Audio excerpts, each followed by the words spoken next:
Dans le monde du montage vidéo, il peut arriver très fréquemment d'utiliser des processus qui vont vous permettre de ralentir ou d'accélérer un passage de vidéo en particulier.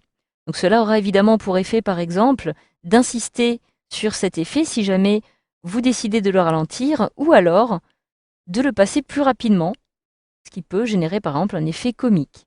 Donc à vous de voir un petit peu en fonction de l'effet suscité, ce que vous souhaitez réaliser. Je retrouve ici par exemple une vidéo en particulier. Donc si je lance par exemple la lecture de cette vidéo, en appuyant sur Entrée, vous voyez ici des skieurs qui sont en train de skier.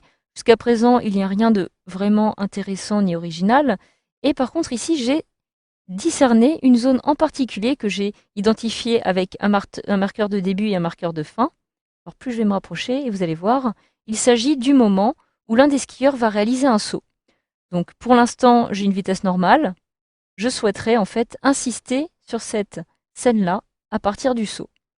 Donc pour cela, je vais ici par exemple, dans un premier temps, réaliser un zoom avant. À partir des marqueurs qui se trouvent ici, je vais pouvoir maintenant décider de couper, de segmenter cette vidéo donc en 3 parties pour me centrer uniquement sur la partie de la vidéo que je souhaite justement mettre en valeur afin de la ralentir, ce qui me permettra d'intensifier un petit peu plus l'intérêt que je lui porte.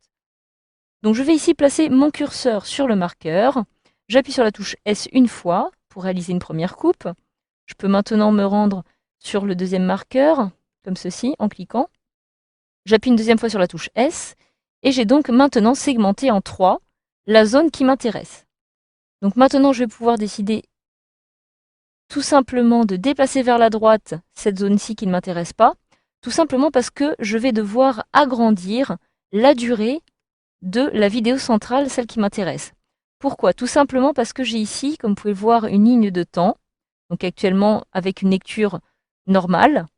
Mais par contre, ce que je peux faire, c'est que si je souhaite évidemment ralentir ce passage, il va me falloir en fait agrandir cette zone, simplement parce que dans ce segment de vidéo, j'ai en fait un certain nombre d'images par seconde, qui correspond évidemment à une durée qui lui est déterminée.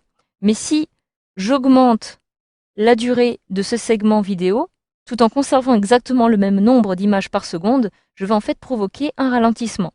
A l'inverse, si je souhaite maintenant accélérer cette scène, il me faudra plutôt la réduire. Donc pour la ralentir, ce que vous allez devoir faire, ce n'est pas réaliser un étirement de cette vidéo directement comme ceci, mais plutôt le faire cette fois-ci en maintenant la touche contrôle.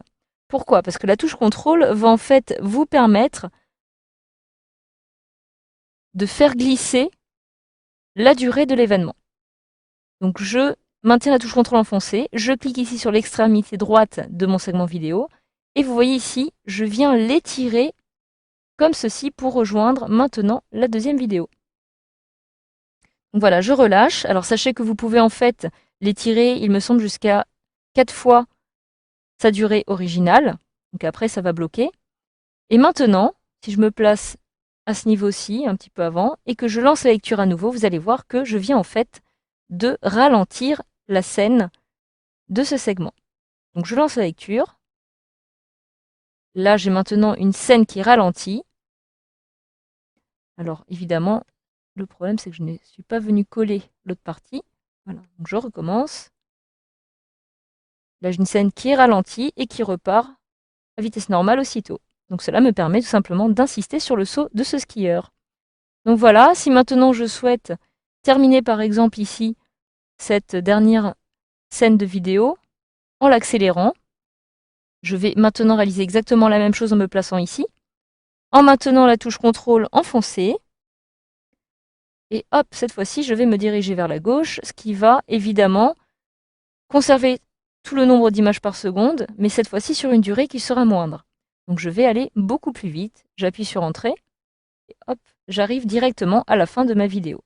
Donc voilà, vous savez maintenant ici comment accélérer ou réduire une scène en particulier de vidéo. Alors n'oubliez surtout pas à chaque fois de maintenir la touche contrôle enfoncée. Et si jamais, une dernière petite chose, si jamais vous disposez d'une vidéo qui a un son avec, il faudra faire, c'est réaliser un clic droit sur le son, puisque le son sera lui aussi étiré, et par la suite choisir un son élastique et verrouiller l'élément. Donc cela, vous le verrez si vous disposez d'un élément audio.